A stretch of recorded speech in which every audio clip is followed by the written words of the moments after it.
Pinanood na lang ng mga residente ang pagguho ng bahay na iyan sa China. Nangyari yan sa kasagsagan ng landslide dulot ng malalakas na ulan sa Anhui Province. Mahigit 179,000 na residente ang apektado ng masamang panahon. Libo-libo rin ang lumikas.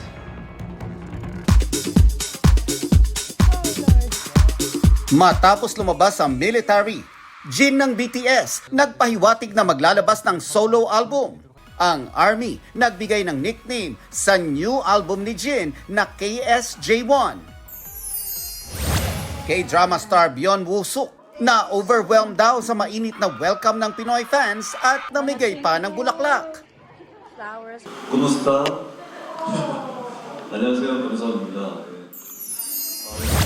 Pamilya Bolsico enjoy sa South African trip with penguins.